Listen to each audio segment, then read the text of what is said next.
Sir as on today sir నాకు ఇంకొకటి clarity ఇవ్వండి. ఇప్పుడు ప్రస్తుతం ఆల్రెడీ H1B వీసా మీద ఉన్నవాళ్ళు రెన్యువల్ గానీ, ఎక్స్‌టెన్షన్ గానీ ఏమన్నా ప్రాబ్లమ్ ఉంటదా? వాళ్ళకి ఏ ఇబ్బందులు లేవండి. హ్మ్. ఇప్పుడు H1B ప్రాసెసింగ్‌లో ఉన్న వాళ్ళు కూడా ఏ ఇబ్బందులు లేవు. అచ్చా! ప్రాసెసింగ్‌లో ఉన్న ఉన్న వాళ్ళకి వాళ్ళు కూడా. కూడా ఇబ్బందులు లేవు. సూపర్. నెక్స్ట్ ఇయర్ ఎవరైతే వస్తారో నెక్స్ట్ ఇయర్ మన దేశాల నుంచి ఫారిన్ కంట్రీస్ నుంచి ఎవరైతే వస్తారో ఓకే. వాళ్ళు వచ్చే వాళ్ళకి ఆ నిబంధనలు పెట్టారని ఆ ఓకే. ప్రొక్లమేషన్ అంతేనండి. ఇప్పుడున్న వాళ్ళకి ఏ ఇబ్బందులు లేవండి అక్కడ. రైట్. ఇప్పుడు మీరు ప్రొక్లమేషన్ అన్నారు కదా సార్! ఇది ట్రంప్ ఉన్నంత కాలం ఉండాల్సిందే. లేదంటే ఏది కోర్ట్ గనుక రద్దు చేయకపోతే ట్రంప్ ఉన్నంత వరకు ఉంటుంది. గవర్నమెంట్ మారాక వెళ్ళిపోతుందా? లేదంటే కంటిన్యూ అవుతుందా? ఒకవేళ కోర్టులు అనుకూలంగా ఇవ్వలేదు తీర్పు. గుడ్ క్వశ్చన్ అండి. ఇప్పుడు మన దేశంలో కూడా ప్రైమ్ మినిస్టర్లు, చీఫ్ మినిస్టర్లు వచ్చినప్పుడు కొన్ని డెసిషన్స్ తీసుకుంటారు. ఫర్ ఎగ్జాంపుల్ ఇప్పుడు మనం ఆంధ్ర గవర్నమెంట్లో జగన్ గారు ఉన్నప్పుడు కొన్ని డెసిషన్ తీసుకున్నారు. ఏమని అన్న క్యాంటీన్స్ అని క్లోజ్ చేయాలని. మరి వారు వెళ్ళిన తర్వాత మళ్ళీ చంద్రబాబు నాయుడు గారు వచ్చిన తర్వాత మళ్ళీ ఓపెన్ చేశారు కదండి. అదేవిధంగా ఎప్పుడైతే గవర్నమెంట్ మారుతుందో గవర్నమెంట్ పాలసీస్ మారుతాయి, డెసిషన్స్ మారుతాయి. వాళ్ళు అవి ఓవర్ రూల్ చేసి మళ్ళీ కొత్త ప్రొక్లమేషన్స్, కొత్త ఎగ్జిక్యూటివ్ ఆర్డర్స్తో వస్తాయి. ఇప్పుడు అమెరికాలో చూస్తే బైడెన్ గారు చేసిన డెసిషన్స్ అన్నీ రద్దు చేసి అవన్నీ ఓవర్టర్న్ చేసి కొత్త ప్రొక్లమేషన్స్తోని, కొత్త ఎగ్జిక్యూటివ్ ఆర్డర్స్తోని ట్రంప్ గారు వస్తున్నారు. అంటే ప్రతి గవర్నమెంట్ మారినప్పుడు, వాళ్ళ అడ్మినిస్ట్రేషన్ మారినప్పుడు పాలసీస్ చేంజ్ అవుతాయండి. వారు ఉన్నంతసేపు ఉండొచ్చు ఇది. ఓకే.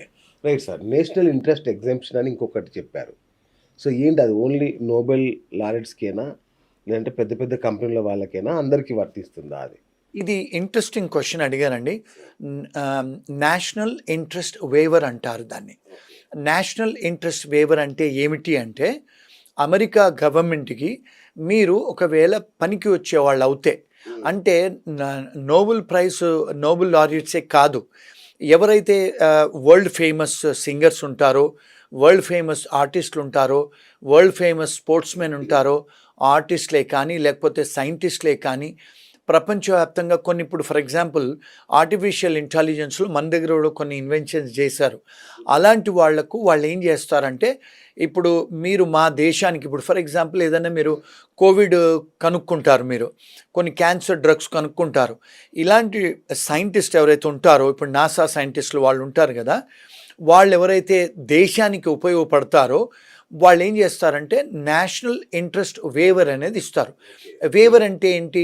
మేము వాళ్లకు వేవ్ చేస్తాము, అన్ని కండిషన్స్ చేసి మీకు మేము పచ్చ కాగితాలు గ్రీన్ కార్డ్స్ ఇస్తాము, మా దేశాలకు రండి అని ఒక ప్రొవిజన్ ఉంది. యుఎస్లో కానీ, ఇంగ్లాండ్లో కానీ, ఆస్ట్రేలియాలో కానీ, కెనడాలో కూడా. అంటే ఇప్పుడు ఫర్ ఎగ్జాంపుల్ మన దేశంలో కొంతమంది సినిమా యాక్టర్లు ఉన్నారు. షారూక్ ఖాన్ లాంటి వాళ్ళు, అమితాబ్ బచ్చన్ లాంటి వాళ్ళు కూడా గ్రీన్ కార్డులు ఇచ్చారు అమెరికా వాళ్ళు. కొంతమంది స్పోర్ట్స్మెన్స్ ఉంటారు, కొంతమంది చెస్ ప్లేయర్స్ ఉంటారు.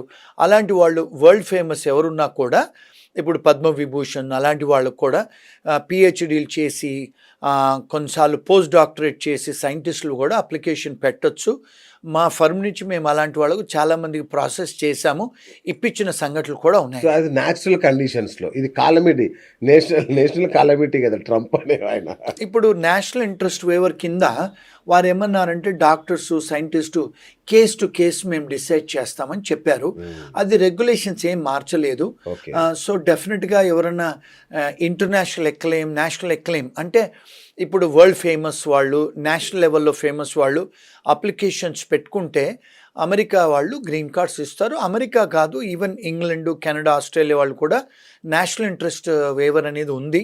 ఏ కంట్రీకైనా పెట్టుకోవచ్చు, వస్తాయి కూడా. అయితే ఇదంతా చూస్తుంటే సార్ ఇది అమెరికాలో అమెరికన్స్కి ఉద్యోగాల పరిరక్షణ అనే పేరుతో వాళ్ళు ఇదంతా చేస్తున్నా దీని వెనక ఇమ్మిగ్రెంట్ను భయపెట్టాలి, ఇమ్మిగ్రెంట్స్ని రాకుండా చెయ్యాలి అనే ఒక రాజకీయ వ్యూహమే ఉందనేది అందరూ అనుకుంటున్నమాట. ఏమై ఉంటుంది సార్ ఇది? ఇప్పుడు మేక్ అమెరికా గ్రేట్, లేకపోతే ఇప్పుడు మన దేశంలో కూడా అమెరికా ఫస్ట్, ఇప్పుడు మన ఇండియాలో కూడా మేక్ ఇన్ ఇండియా గ్రేట్ అని నినాదాలతో వస్తారు కదండి.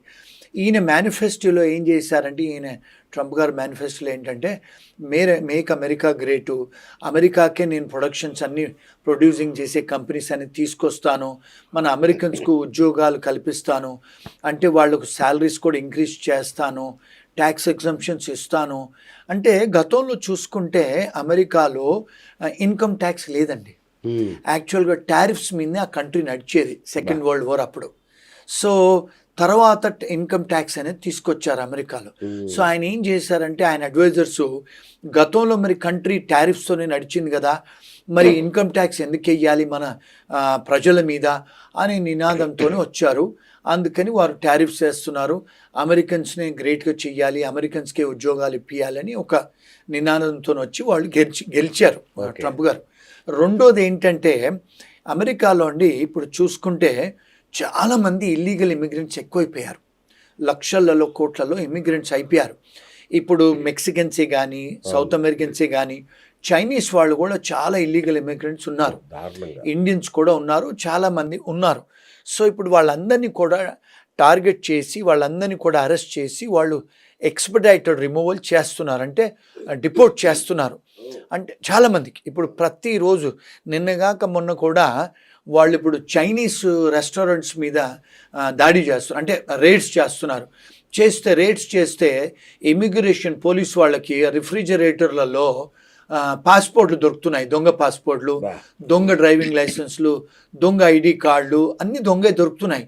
మరి వాళ్ళు ఏం చేస్తున్నారంటే, ఇప్పుడు అన్ని చైనీస్ రెస్టారెంట్ల మీద రేడ్ చేస్తే అమెరికా మొత్తంలో దానికి మనీ లాండరింగ్ కూడా చేస్తున్నారు చైనీస్.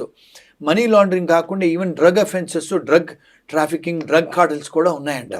ఇప్పుడు విపరీతమైన అంటే క్రైమ్ బయటపడుతుంది. గతంలో వీళ్ళు ఏమనుకునే వాళ్ళు అంటే, ఈ డ్రగ్ కార్టల్స్ అంతా కూడా సౌత్ అమెరికన్సే చేస్తున్నారు అనుకునేవాళ్ళు, కానీ ఇప్పుడు చూస్తుంటే చైనీస్ వాళ్ళు కూడా చేస్తున్నారు. మరి ఇప్పుడు లీగల్ ఎన్ఫోర్స్మెంట్ ఎక్కువ అవుతుంది, వాళ్ళందరినీ పట్టుకుంటున్నారు ఇప్పుడు. అంటే ఒక్క ఇండియన్స్ టార్గెట్ ఏం లేదండి అక్కడ, ఎందుకంటే ఇండియన్స్ కూడా కొంతమంది ఉన్నారు మన వాళ్ళు, అంటే గుజరాతీసు, పంజాబీసు, కొంతమంది తెలుగు వాళ్ళు, సౌత్ ఇండియన్స్ కూడా ఇల్లీగల్గా రోడ్ అంటే క్రాస్ చేసి ఉన్నారు. సో అంటే స్టూడెంట్సే కానీ H1B వాళ్ళని ఎందుకు తను తీసుకున్న డిసిషన్స్ ఎఫెక్ట్ అవుతున్నాయంటే, 70+% మన ఇంటర్నేషనల్ స్టూడెంట్స్ ఇండియన్సే, అంటే డబ్బు ఖర్చు పెట్టుకొని చదువుకోవడానికి పోయిన వాళ్ళు, తర్వాత కాస్త చైనీస్, వేరే కంట్రీస్ వాళ్ళు. మరి H1B ప్రోగ్రామర్స్ కూడా మన వాళ్ళే, ఎందుకంటే హైటెక్ ఐటీ ప్రొఫెషనల్స్ అంతా మన వాళ్ళే. 70-75% మన వాళ్ళు. మరి మాస్టర్స్ ఇన్ కంప్యూటర్ సైన్స్ చేస్తే మరి ఉద్యోగాలు మన వాళ్ళే కదా తీసుకునేది.